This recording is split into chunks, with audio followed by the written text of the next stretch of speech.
আসসালামু আলাইকুম বন্ধুরা, কেমন আছেন আপনারা সবাই? তা আমি চলে আসছি ছাদ বাগানে এখন। এই যে দেখেন দুইটা ধুন্দুল আছে এখানে। আমি এগুলো এখন হারভেস্ট করব। হারভেস্ট করে আমি উপরের দিকে যাব। তো প্রথমেই বলে রাখি, যারা আমার ফেসবুক ফ্রেন্ড আছেন, যারা ফেসবুক থেকে দেখবেন, তারা অবশ্যই আমার পেজে যাইয়া একটা লাইক আর একটা ফলো দিবেন।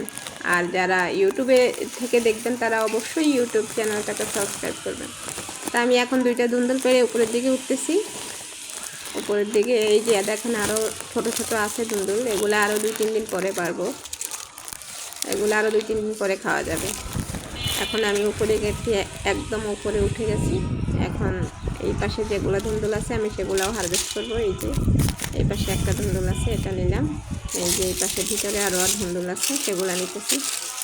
তো ছাদ বাগান থেকে ধুন্দুল হারভেস্ট করে রান্না করার, তাজা তাজা রান্না করার মজাই আলাদা। শুধু ধুন্দুল না, যেই কোনো সবজি ছাদ বাগান থেকে আপনি তাজা নিয়ে রান্না করবেন, দেখবেন যে সেটার টেস্টই আলাদা হয়। আপনাদের কি মনে হয়? কমেন্টস করে অবশ্যই জানাবেন। এই যে এই পাশে আরেকটা ধুন্দুল আছে, সেই ধুন্দুলটাও নিতেছি। মোটামুটি অনেকগুলো ধুন্দুলই নিছি আমি। কতগুলো ধুন্দুল নিছি জানান, আপনাদেরকে দেখাইতেছি। এই যে দেখেন, অনেকগুলো ধুন্দুল হয়েছে মাশাল্লাহ। আপনারা অবশ্যই মাশাল্লাহ কমেন্টস করবেন। আর এই ধুন্দুলগুলো কিন্তু আমি একা খাবো না, আমার যাও থাকে আমার পাশে, আমি ওকে দিয়েই খাবো। ও আর আমি আজকে দুইজনেই রান্না করব ধুন্দুল দিয়ে, মাছ দিয়ে। ইনশাল্লাহ আপনাদের সবার দাওয়াত রইল, আপনারা অবশ্যই আসবেন। যে যেখানে আছেন অবশ্যই ভালো থাকেন।